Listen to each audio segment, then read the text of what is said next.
There's no way to know someone's sincerity, because sincerity is in the heart. There's no way to look at sincerity. Sincerity is an action of the heart. And so we can see someone constantly falling into the same sins. However, that could just mean that they are astray or that they lack knowledge, for example. But when they're on their own, how do you know that they're not crying to Allah for guidance? How do you know that they're not praying that Allah guides them and forgives them for the sins that they're committing? And so there is a difference. Sincerity, there's no way to know. Sincerity, there's no way to know. We can judge by which one is with that which is apparent. However, sincerity is something that only Allah subhanahu wa ta'ala can judge.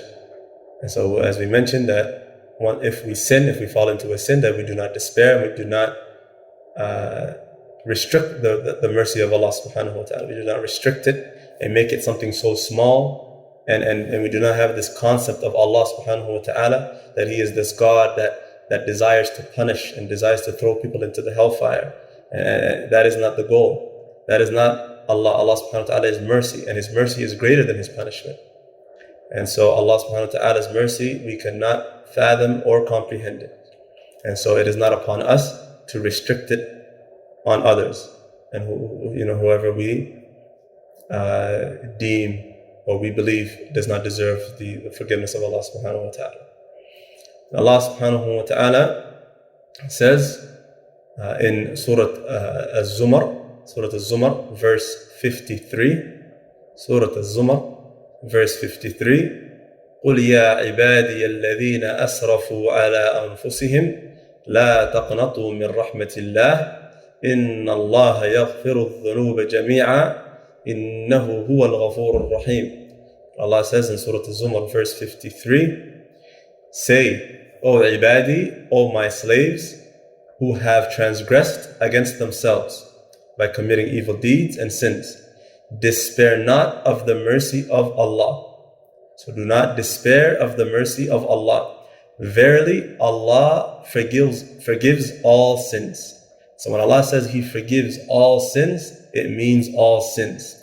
It does not mean the sins that are done to others that don't affect us. Even the sins, if others transgress against ourselves, someone transgress against me, for example, because of how we feel in that moment, and whoever transgressed against us, we hope, for example, that this person isn't forgiven, or we believe we measure their sin greater.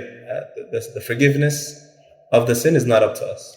The forgiveness of the sin is not up to us as human beings. Now, Allah subhanahu wa ta'ala says, verily Allah forgives all sins. Truly He is oft forgiving, most merciful. Truly He is oft forgiving, most merciful.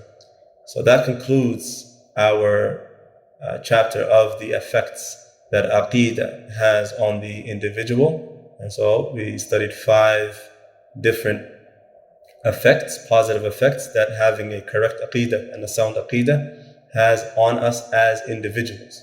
And so bi'idhnillah ta'ala, starting next week, we will be beginning the chapter of the effects of Aqeedah, the positive effects that having a sound Aqeedah and being upon Tawheed and actualizing Tawheed and implementing Tawheed and believing in the 6 pillars of Iman, for example, and not worshipping other than Allah, and not associating partners with Allah, and being distant and far removed from kufr and shirk, how that affects societies.